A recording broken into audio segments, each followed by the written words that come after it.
Hi friends, இப்போ நம்ம சிறகடி கேஸை பார்க்க போகிற சிறகடி கேஸையில் வந்துட்டு நம்ம ரோகிணி இருக்காங்களே அவங்க அம்மாட்ட, அம்மா சொல்கிறத புரிஞ்சுக்கோமா, நீ இங்கேருந்து முதல்ல கிளம்பு, உன்னை வேறு ஸ்கூலில் நம்ம கிறிஷை சேர்த்துடலாம், இந்த வீடே வேணாம், இந்த ஏரியாவே வேணாம், நீ இந்த ஊரை விட்டே கிளம்பு அப்படின்னு சொல்லிட்டு பேக் பண்ண நினைக்கிறாங்க. இதை பார்த்தோன்னே அவங்களோட ரியாக்ஷனை பார்க்கணுமே, சொல்கிறத கேளுடி, நீ உண்மையை சொல்லிடுறேன்னு சொன்னவங்க, நான் போக மாட்டேன், நீ என்ன பண்ணுவேன்னு சொல்லிட்டு ரியாக்ஷன் வேறு மாதிரி விட, அதுக்கப்புறம் ரோகிணிக்கு கோவம் வந்துருச்சுங்க.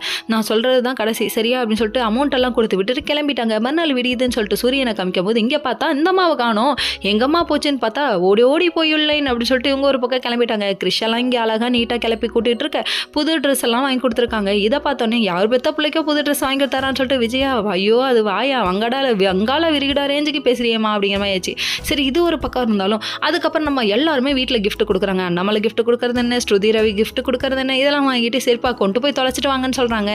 இது இப்படி ஒரு குட்டி குழந்தைய தொலைக்கணும்னு சொல்லக்கூடாது சரியா அப்படிங்கிற மாதிரி ஆச்சு. அதுக்கப்புறம் இங்கே வந்து பார்த்தா ஹாஸ்பிட்டல் ஆளே இல்லைங்க. உடனே சிசிடிவி கேமரா விசாரிக்க சொல்லி ஒருத்தவங்கள்ட்ட அமௌண்ட் எல்லாம் கொடுத்தா நீ பார்க்க முடியாப்பா, நான் பார்த்து சொல்கிறேன்ப்பான்னு சொல்லிட்டு பையை தூக்கிட்டு போயிட்டாங்கிறாங்க. இதை சொல்லவாடா இவ்வளோ காசு கொடுத்தேன் அப்படிங்கிற மாதிரிச்சு. என்ன பண்ணுறது, போராடலாம், இந்த லஞ்சத்தை முதல்ல ஒழிக்கணும், அது யாராலையும் முடியாது, அது வைரஸ் ரேஞ்சுக்கு கொரோனாவை விட ஃபாஸ்ட்டாக பரவுதுப்பா அப்படிங்கிற மாதிரி ஆச்சு. சரி, இதெல்லாம் ஒரு பக்கம் இருந்தாலும் அதுக்கப்புறம் இவங்க என்ன பண்ணிட்டாங்கன்னா, தேடி தேடி போகலாம்னு சொல்லிட்டு தேடி தேடி கிடைப்போமா அப்படின்னு பாட்டெல்லாம் பிஜிஎம் எல்லாம் போட்டுட்டு தேட ஆரம்பிச்சிட்டாங்கடா. கடைசியில் இங்கே ரோகிணி ஒரு பக்கம் வந்து நின்றுட்டு, அம்மா எங்கே போனாங்களோ தெரியல, கிறிஷை என் தலையில் கட்டிட்டாங்கிறாங்க. ஐயப்பா நீ பெத்த புள்ளப்பா, அது அந்த பிள்ளைய விட்டுட்டு நீ இவன் வாழ்க்கையை பார்க்குறிய, செல்ஃபிஸ் தனமா இல்லை, எல்லாம் அப்படிதான் அப்படிங்கிற மாதிரி ஆயிடுச்சு. அதுக்கப்புறம் இங்கே வந்து நின்று தனியாக யோசிச்சுட்டு இருக்க அம்மாவை தேடுவோம்னு சொல்லிட்டு இங்கே கிளம்பிட்டாங்க. அங்கே ஒரு பக்கம் முத்து தேடி பார்த்துட்டு வீட்டுக்கே கிறிஷை கூப்பிட்டு போயிட்டாங்கன்னா பார்த்துக்கோங்க. Okay friends.